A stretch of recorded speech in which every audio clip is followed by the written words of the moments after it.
The year is 1940. Hitler has crushed Poland. France has fallen. Europe trembles under his boot. And yet, in the very heart of his empire, one tiny mountain-clad nation stands untouched. He had the plan. He had the power. But when it came to Switzerland, even the most feared dictator in history said, no, not worth it. Why? Because Switzerland is not a country you invade. It's a fortress. Here's something that'll blow your mind. If you decide to invade Switzerland, they won't point their bombs at you. No. They'll point them at themselves. I'm talking about every single bridge, tunnel, and road leading into the country. The Swiss have rigged their entire infrastructure with explosives. One phone call and boom, every way into Switzerland just disappears. Think about it. You're rolling in with tanks and suddenly the bridge you need to cross just blows up in front of you. The tunnel you plan to use? Gone. The mountain pass? Sealed forever. It's like Switzerland looked at the world and said, you can't break into our house if we blow up all the doors first. But wait, it gets crazier. You know that famous saying? Switzerland doesn't have an army. Switzerland is an army. Here's what that actually means. Every Swiss man goes through mandatory military service. But here's the kicker. Until 2007, they got to keep everything when they went home.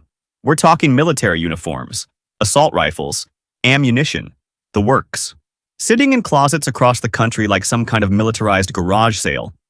So if war breaks out, Swiss citizens don't need to report anywhere. They just open their closet, grab their rifle, and boom, instant soldier. In minutes, Switzerland can mobilize 800,000 troops. That's more than most countries have in their entire military. Now here's where it gets really James Bond-esque. Somewhere in the Swiss mountains, and this is actual classified information, there are secret airbases. Picture this. Fake mountain faces that suddenly open up and out comes an F-18 Hornet fighter jet. You're flying over Switzerland thinking you're about to bomb them, and suddenly a mountain just opens up behind you. Next thing you know, there's a Swiss pilot on your tail who literally just emerged from inside a rock. We only know about this because Swiss soldiers occasionally slip up on social media. But every time they mention it, they get told to delete it immediately. How many of these mountain bases are there? The Swiss aren't telling. But knowing them, there's probably one under every major peak. The madness doesn't stop there. Switzerland is basically hollow. During World War II, they built thousands of bunkers and tunnels throughout the Alps.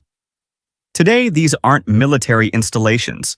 They're wine cellars, cheese aging rooms, and high-security data centers. But here's the really wild part.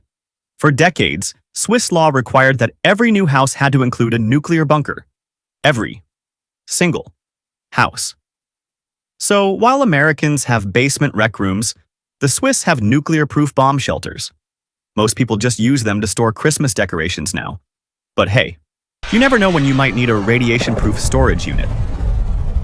Let's say somehow you get past the exploded infrastructure and the citizen army. Well, the Swiss thought of that too. All along their borders, they've built massive concrete blocks called tank traps. These aren't just random barriers, they're precisely engineered to stop armored vehicles.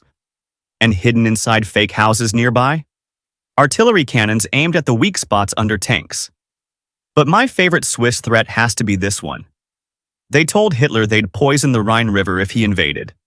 The Rhine flows from Switzerland through Germany and into the Netherlands. Basically, Switzerland threatened to poison Germany's water supply. Talk about going nuclear without actually going nuclear. And you know what? They accidentally proved they could do it in the 1980s when a chemical spill actually did poison the Rhine. So why didn't Hitler invade? He actually had detailed plans. Operation Tannenbaum. 500,000 troops, massive air support, the works. But then he did the math. Switzerland would blow up all the roads. Every citizen would become a soldier. He'd have to fight house by house, bunker by bunker, through the most defensible terrain on Earth. Meanwhile, Swiss banks were holding Nazi gold, and Switzerland was selling them precision instruments. Why destroy your own banker and weapons supplier? Plus, Hitler was about to invade Russia. He needed every soldier he could get. Fighting a mountain war against an entire population wasn't exactly appealing. Today, Switzerland has toned things down a bit. In 2014, they finally removed the explosives from their infrastructure. But the bunkers are still there. The tank traps are still there. The secret mountain air bases? Probably still there. And Swiss men still do military service, though thankfully they don't get to take the guns home anymore. Switzerland remains what it's been for centuries, a place so prepared for war that nobody wants to fight them. Sometimes the best defense really is making yourself too much trouble to conquer. That's Switzerland. Neutral, peaceful, and absolutely terrifying if you cross them. Thanks for watching. If you found this story fascinating, drop your thoughts in the comments and let us know.